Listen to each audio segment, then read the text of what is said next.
একদিন নবী মুহাম্মদ সাল্লাল্লাহু আলাইহি ওয়াসাল্লাম তার সাহাবীদের সঙ্গে বসেছিলেন। সবাই কথা বলছিলেন। হঠাৎ একজন মানুষ এসে হাজির হলো। তার কাপড় একদম সাদা, চুল কালো ও চকচকে। অদ্ভুত বিষয় ছিল, তার গায়ে সফরের কোনো ধুলাবালি নেই, আবার কেউ তাকে চিনতও না। সে সরাসরি নবী সাল্লাল্লাহু আলাইহি ওয়াসাল্লামের সামনে এসে বসে পড়ল। নিজের হাঁটু নবী সাল্লাল্লাহু আলাইহি ওয়াসাল্লামের সাল্লামের হাঁটুর সঙ্গে লাগিয়ে দিল। সাহাবীরা মনে মনে ভাবছিলেন, এ কে? এতটা সামনে এসে বসা তো বেশ দুঃসাহসের ব্যাপার। তারপর সেই ব্যক্তি প্রশ্ন করল, আমাকে বলুন, ইসলাম কি? নবী সাল্লাল্লাহু আলাইহি ওয়াসাল্লাম অত্যন্ত স্নেহভরে উত্তর দিলেন, ইসলাম হলো তুমি সাক্ষ্য দেবে যে আল্লাহ ছাড়া কোনো উপাস্য নেই এবং মুহাম্মদ সাল্লাল্লাহু আলাইহি ওয়াসাল্লাম আল্লাহর রাসূল। নামাজ কায়েম করবে, যাকাত দেবে, রমজানের রোজা রাখবে এবং সামর্থ্য থাকলে হজ করবে। সে ব্যক্তি বলল, আপনি ঠিক বলেছেন। সাহাবীরা অবাক। সে নিজেই প্রশ্ন করছে, আবার নিজেই সত্য বলে স্বীকার করছে। তারপর সে আবার জিজ্ঞেস করল, ঈমান কি? নবী সাল্লাল্লাহু আলাইহি ওয়াসাল্লাম বললেন, ঈমান হলো আল্লাহর ওপর, তার ফেরেশতাদের ওপর, তার কিতাবগুলোর ওপর, তার রাসূলদের ওপর, কিয়ামতের দিনের ওপর এবং তাকদীরের ওপর বিশ্বাস রাখা, তা ভালো হোক বা মন্দ। সে বলল, একদম ঠিক। এখন সাহাবীরা আরো বেশি বিস্মিত, এই মানুষটা আসলে কে? তারপর তৃতীয় প্রশ্ন, ইহসান কি?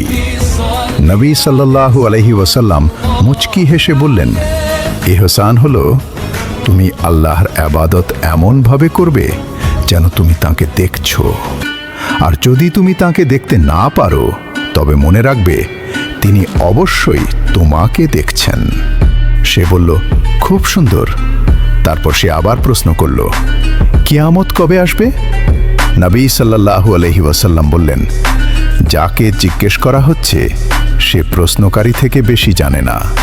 সে বলল, তাহলে এর কিছু নিদর্শন বলুন।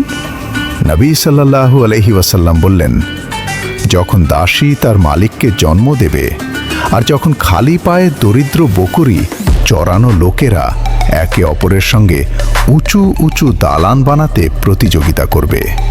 সে বলল, ঠিক। এরপর সে যেমন এসেছিল তেমনই চলে গেল। হযরত উমর রাদিয়াল্লাহু আনহু খুব চিন্তিত হয়ে বললেন, হে আল্লাহর রাসূল, এই লোকটি কে ছিল? না কেউ তাকে চিনত, না তার গায়ে সফরের কোনো চিহ্ন ছিল। নবী সাল্লাল্লাহু আলাইহি ওয়াসাল্লাম মুচকি হেসে বললেন, হে উমর, তিনি ছিলেন জিবরাইল আলাইহিস সালাম।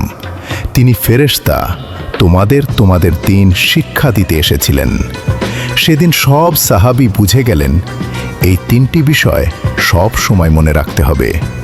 ইসলাম থেকে আমল, ঈমান থেকে আকীদা, ইহসান থেকে একনিষ্ঠতা ও আন্তরিকতা। আল্লাহর কাছে যদি জ্ঞান চাও, তিনি শিক্ষা দেওয়ার জন্য নিজেই ফেরেশতা পাঠিয়ে দেন। রহমতের আলোর সঙ্গে থাকার জন্য আপনাকে অসংখ্য ধন্যবাদ। ইসলামের আলো ছড়িয়ে দিতে আমাদের এই যাত্রায় যুক্ত থাকতে চ্যানেলটি সাবস্ক্রাইব করুন আর পাশে থাকা বেল আইকনে ক্লিক করে সব নোটিফিকেশন অন করে দিন। আল্লাহ আপনাকে উত্তম প্রতিদান দান করুন। আমিন।